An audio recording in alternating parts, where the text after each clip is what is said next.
Tendance Cinéma avec Max.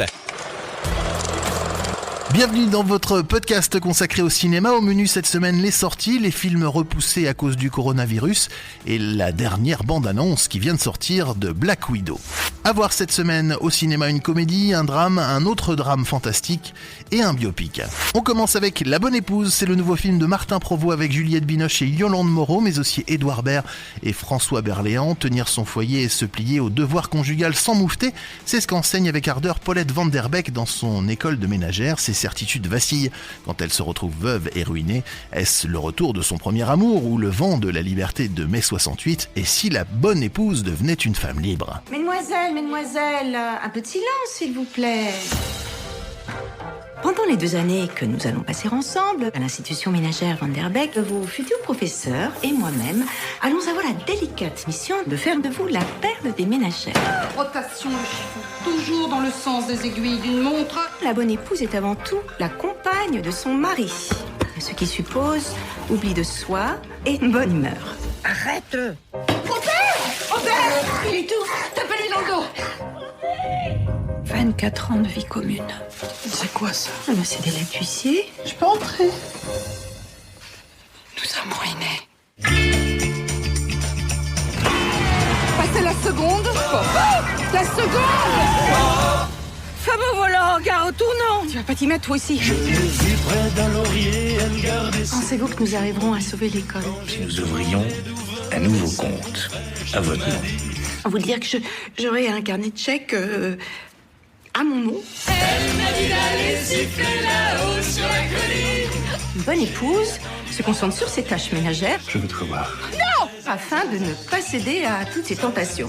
En 2 mots, mains occupées, mauvaise pensée chassée. Ma mère a dit à mon père qu'elle va monter à Paris rejoindre les féministes. Les quoi? Les féministes. C'est qui? Les femmes qui veulent être les égales des hommes. Vous faites de nous des boniches comme vous. Je veux vivre, moi. Je veux être libre. Je veux pas que tu sois mon esclave, je veux faire ma vie avec toi. Et si ça peut te rassurer, sache que je suis un as du repassage et tu fais très bien la cuisine. Tu sais faire la cuisine, toi? Mehdi Mbarsaoui pour son 3e film tourne avec Sami Bouajila, l'histoire de Fares et Meriem qui forment avec Aziz, leur fils de 9 ans, une famille tunisienne, moderne, issue d'un milieu privilégié. Lors d'une virée dans le sud de la Tunisie, leur voiture est prise pour cible par un groupe terroriste. Le jeune garçon est grièvement blessé, c'est Le Fils, un film poignant. Une sirène à Paris, c'est le 3e film coloré du chanteur et réalisateur Dionysos, alias Mathias Malzieu. Au casting de ce film, Nicolas Duvauchel, Tchéky Carrillo, Marilyn Lima ou encore Rossi de Palma, crooner au cœur brisé.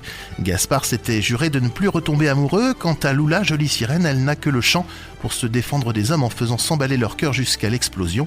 Lorsque la scène en crue vient déposer Lula au pied du Flower Burger, la péniche cabaret où chante Gaspard, c'est un mini tsunami qui va bouleverser leur existence. Lui, l'homme qui a souffert d'avoir trop aimé, et elle, la créature qui n'a jamais connu l'amour, vont apprendre à se connaître et à chanter d'une même voix. Les surprécieux sont ceux dont le pouvoir d'imagination est si puissant qu'ils sont capables de changer le monde. And now, rien que pour vous et exclusivement au Flower Burger Boat, un homme qui ne fond jamais, même au contact des plus belles femmes de Paris. C'est magique ici. Alors la pêche, elle était bonne. Non. Moi, je veux pas que vous finissiez tout seul comme moi. Ah, le cœur, ça fait bien longtemps qu'il a explosé. Je ressens plus rien maintenant. L'amour, c'est fini pour moi. Toi, une femme te quitte, tu t'interdis l'amour. T'as un problème avec l'échec. Toi, t'as un problème avec le panache.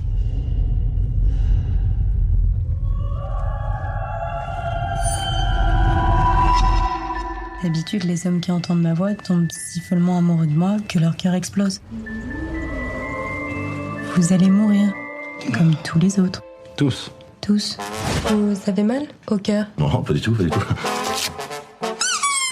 Picard, hein. Good quality.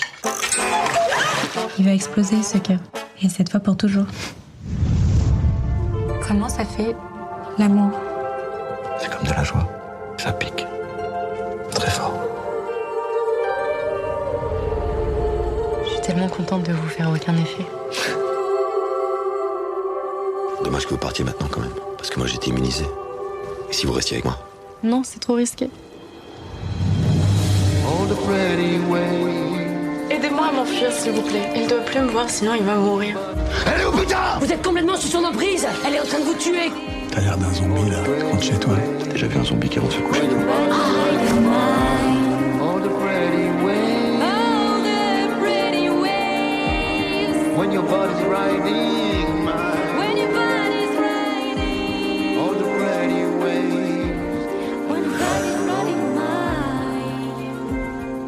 Enfin, un biopic cette semaine, celui de Pierre et Marie Curie, réalisé par Marjane Satrapi, à qui l'on doit notamment l'oscarisé Persepolis en 2007.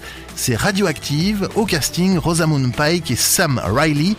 Paris, la fin du 19e siècle, Marie est une scientifique passionnée qui a du mal à imposer ses idées et découvertes au sein d'une société dominée par les hommes. Avec Pierre Curie, un scientifique tout aussi chevronné qui deviendra son époux, ils mènent leurs recherches sur la radioactivité et finissent par découvrir deux nouveaux éléments, le radium et le polonium. Cette découverte majeure leur vaut le prix Nobel et une renommée internationale. Mais après un tragique accident, Marie doit continuer ses recherches seule et faire face aux conséquences de ses découvertes sur le monde moderne. J'ai lu l'article que vous avez publié. Il est d'une exceptionnelle valeur scientifique. Mon intuition me dit qu'il existe un autre élément. Vous croyez avoir découvert un nouvel élément? La science est en train de changer. Et ceux qui la dirigent aujourd'hui sont les mêmes que ceux qui étaient convaincus que la Terre était plate. Veuillez quitter mon laboratoire. Si ma science ne suffit pas, alors c'est que vous l'avez très mal comprise. Je vais prouver qu'ils ont tort. Nous pensions tous que les atomes étaient finis et stables. Ce n'est pas le cas pour certains d'entre eux. J'ai appelé cela la radioactivité. Notre découverte pourrait soigner le cancer. C'est extraordinaire. Tu as changé le monde. Notre travail est en lice pour le Nobel. La nomination ne fait état que de mon nom. Tu as volé mon génie. Comment oses-tu t'attribuer leur ovation? Tout ça est plus important que nous. Tout ce qui m'intéressait, c'était la science. Il y en a qui disent que mon radium les rend malades. On peut se demander si l'humanité a avantage à connaître les secrets de la nature. J'ai passé ma vie entière à essayer de comprendre l'impossible. C'est mon combat. Et je le remporterai.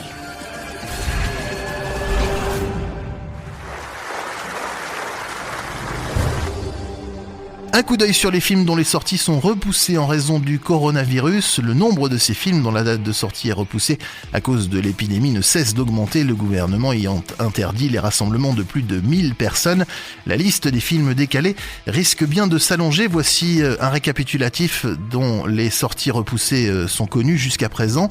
Miss de Ruben Alves devait sortir en salle le 11 mars avant d'être déplacée au 23 septembre. Dans un communiqué, Warner Bros précise que les producteurs et le distributeur préfère donner au film toutes ses chances de trouver son public, notamment au moment de sa sortie en salle. Coup de tonnerre également pour Mourir peut attendre.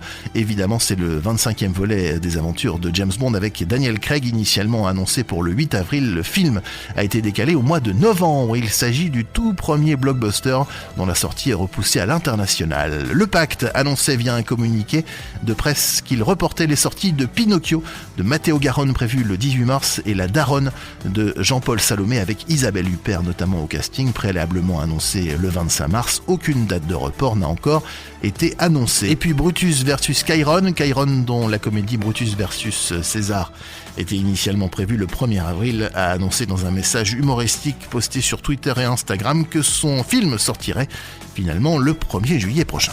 Enfin, une bonne nouvelle, Marvel vient de publier une nouvelle bande-annonce. Quasiment un an après Avengers Endgame, le Marvel Cinematic Universe est de retour au cinéma avec un spin-off consacré au personnage campé par Scarlett Johansson, Black Widow. L'histoire de ce film se situera entre Captain America Civil War et Avengers Infinity War.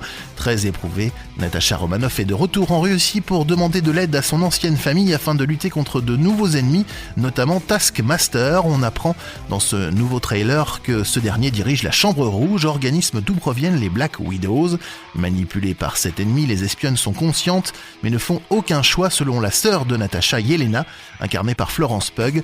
Les deux femmes vont alors s'allier pour mettre fin aux agissements du redoutable Taskmaster. Black Widow sera aussi épaulée par Melina Rachel Weisz, une implacable tueuse à gages, mercenaire et ancienne espionne des services secrets russes et du programme Veuve Noire. Elles seront aussi entourées par Alexei Shostakov, le Captain America russe surnommé Red Guardian, interprété par David Harbour, notamment vu dans la série Stranger Things. Alexei est un agent du gouvernement soviétique, ancien athlète de haut niveau et spécialiste du combat au corps à corps. Quant à Taskmaster, qui nous montre un peu plus l'étendue de ses talents dans cette bande-annonce, il faut savoir qu'il ne possède pas de super pouvoir à proprement parler. Il use en effet de ses capacités photomémorielles extraordinaires.